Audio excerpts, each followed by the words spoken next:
Following breaking news, tracking a series of wildfires burning across Northern California. The Bear Fire is forcing evacuations in Butte County, the Willow Fire forcing evacuations in Yuba County, and there is the Fork Fire still burning in El Dorado County. So let's begin with the Bear Fire. This one has merged with another one called the Claremont Fire, and this is all part of the North Complex burning in Butte, Lassen, and Plumas counties. And the Bear Fire is burning southwest now toward Oroville and Paradise, and one of our crews was in Butte County early near Lake Oroville this morning, and they captured this explosion of the flames. And in Butte County, now there are at least 3,000 people have been evacuated from Loma Rica, and the Willow Fire started early this morning and has burned at least 1,000 acres. And we know buildings and cars have burned, but there's no official estimate on how many. And CAL FIRE says it is desperately short on resources right now, and crews are keeping their eye on the weather, of course.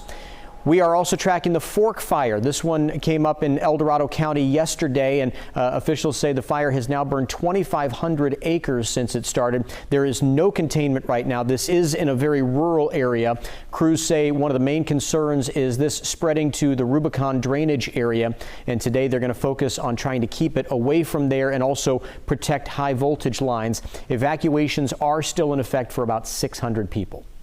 We have KCRA3 team coverage now. Let's check in with Chief Meteorologist Mark Finan, who's tracking all the weather conditions out there. And yesterday we had those strong winds, and we even had some of that strong wind overnight, which contributed more to the Bear Fire as well as that Willow Fire. That's the one that caused the evacuations in the Loma Rica area. But today the winds are quite a bit lighter. Let me take you in on some of those fires that are burning right now, and I'll show you what sort of wind conditions we're seeing in those areas at this time. I'll start by zooming in on the Bear Fire, and it's burning in the areas that are south of Highway 70 and to the east of Oroville and right up to Lake Oroville. Well, you can see the winds right now. Look at Bangor, just a 5-mile-an-hour wind, and the wind is actually beginning to turn a little bit up the valley, which is good because we had that strong downslope wind during the overnight hours. Let's go a little bit farther to the south and just to the north and to the east or west rather of Grass Valley. This is the approximate area. That's Collins Lake right there. That's where the Willow Fire is burned, and the same thing. You can see that the wind is actually turning the other way.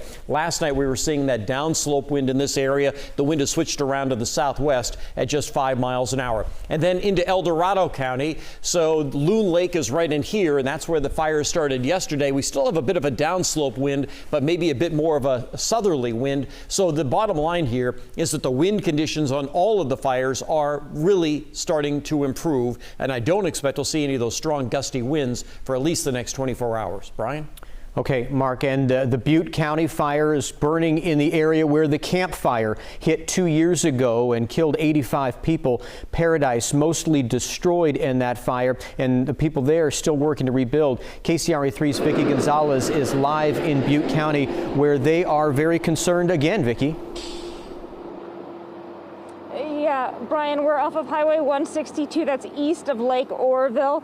We are off Simmons Road, and as you see behind me, this is just one of the dozens of homes we personally have seen destroyed just navigating this road on Highway 162 today as a result of the Bear Fire, which then merged into the North Complex Fire. I did talk to firefighters earlier today. They said, as opposed to the Camp Fire, the good thing was they were able to start evacuating people at around 3 o'clock in the afternoon yesterday. They are hoping that they were able to rescue everyone that they needed to. But along this road, there really is some homes that are destroyed, a lot of fire crews that are staging homes that are still standing.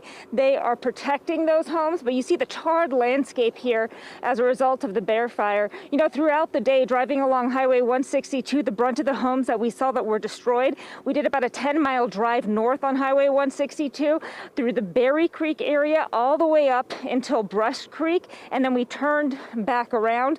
We heard lots of pops and crackle. In addition to fire and flames, you have the risk of down trees and down power lines. This is a great example. The base of this power line is burning. So when you're navigating these roads, there are other dangers outside from the wildfire.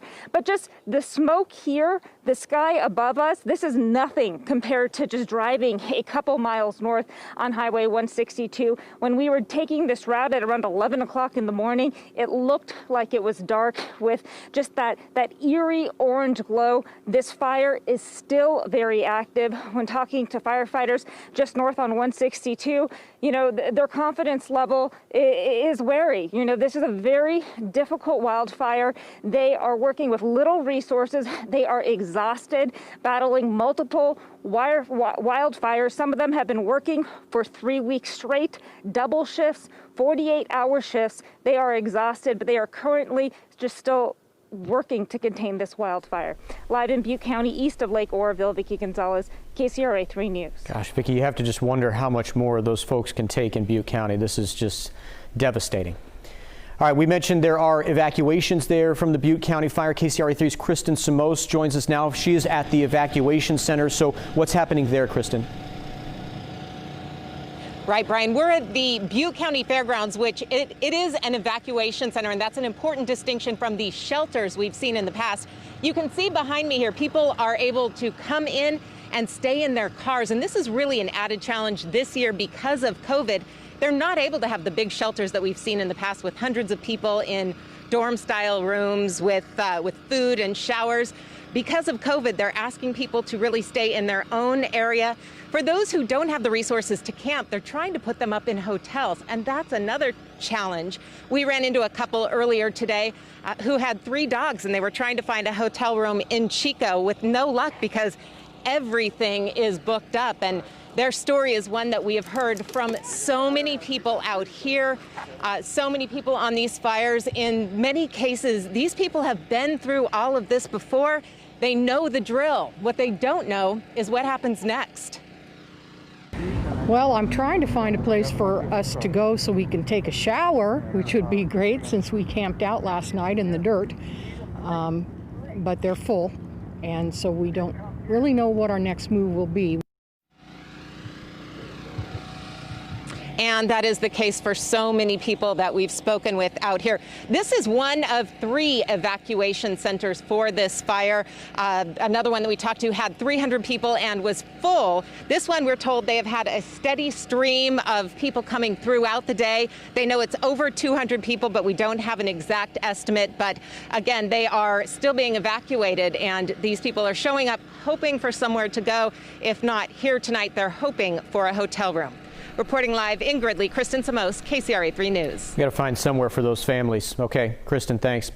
Well, all these wildfires putting up much more smoke into the air. We've already been dealing with this for more than 3 weeks. And here's some video from San Francisco. And just look at the orange skies and that thick haze out there. The Bay Bridge lights were on in the middle of the morning because of that. Drivers also had their headlights on because it was that thick and that hard to see out there. The smoke also hanging over the valley. This is some video from Livecopter 3 of downtown Sacramento just before noon today. Livecopter was up there to help us cover the fires this morning. Visibility just too poor though, so they had to turn around. Couldn't even make it out there.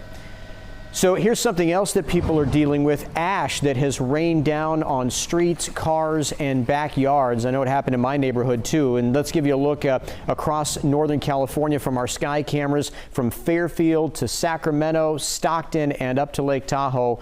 And Mark tracking the smoke out there, and it just doesn't seem to be anywhere that you can get a break from it. And I just don't see a break coming from it. I think the smoke may be somewhat variable from time to time, but you can just see the volume of smoke from a number of sources. We have the Bear Fire right here, which is putting out smoke that you just saw with Vicki. That fire is still burning rather vigorously. That's been pumping smoke into the air throughout the day. We're also now getting more of a contribution from the August complex, which is even tough to make out. It's right in here, but that flow just comes down from the north, and that's what really socked in the Bay Area. You saw those pictures earlier today. Now, a lot of the smoke is elevated. By that, I mean it's a few thousand 2,000 feet off the ground. But still down here on the ground, we are seeing ash fallout. The air quality numbers might not look all that bad, but I'll tell you, I would reduce my exposure outdoors regardless of what your air quality numbers may be, because there is still a lot of particulate matter out there in the air to breathe,